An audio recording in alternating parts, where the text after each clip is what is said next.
So earlier on in the day today, I had asked a question toward the end of the lesson as to why, when we take a look at our double angle formula, or half angle formula rather, for cosine and sine, and for tangents for that matter, when we had our half angle formula, we would have had these. And I asked if it was absolutely truly necessary to have both the plus and negative signs there in the formula itself. So the question is it important to have these two signs included?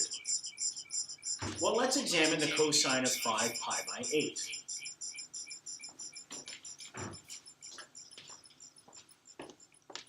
To find the cosine of 5 pi by 8, I need to take a look at what angle is going to be a good reference for it with a double. Well, if I double cosine of 5 pi by 8, I end up getting 5 pi by 4, which is right here.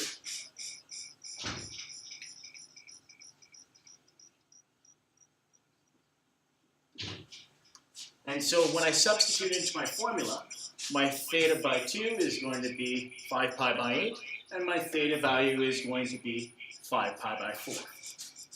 So we'll have cosine of 5 pi by 8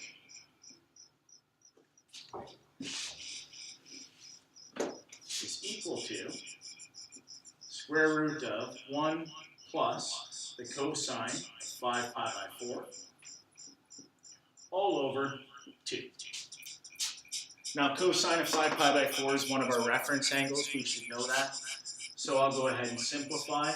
We have 1 plus 1 over root 2, but it's negative.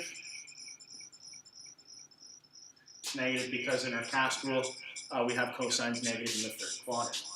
Simplifying this a little bit further, and I'm going to skip some of the steps of the simplification, but we would have root 2 over 2 root 2 minus 1 over root 2. So we end up with root 2 minus 1 over 2 root 2.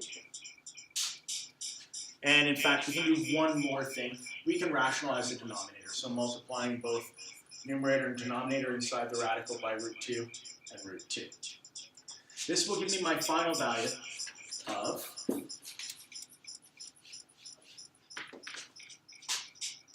square root of 2 minus root 2 all over 2. Now, there's our denominator of root 2 times root 2 became 2. 2 times 2 is 4, and the square root of 4 is 2. Now, the algebra part isn't the interesting part to me. The interesting part to me is this the correct answer?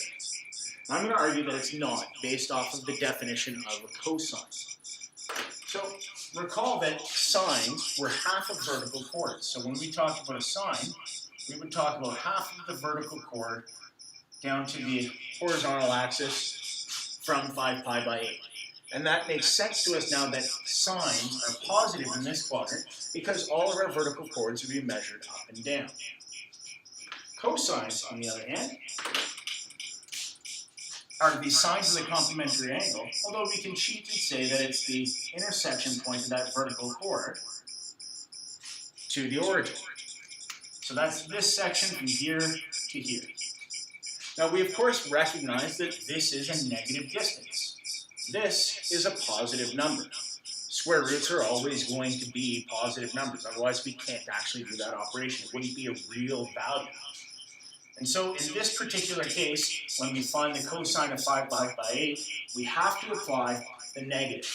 So indeed in that question that I asked yesterday, today at the end of lecture, do we need the positive and negative roots? Absolutely. And the way that we decide which one we need is based entirely off of the cast rule where our result ends.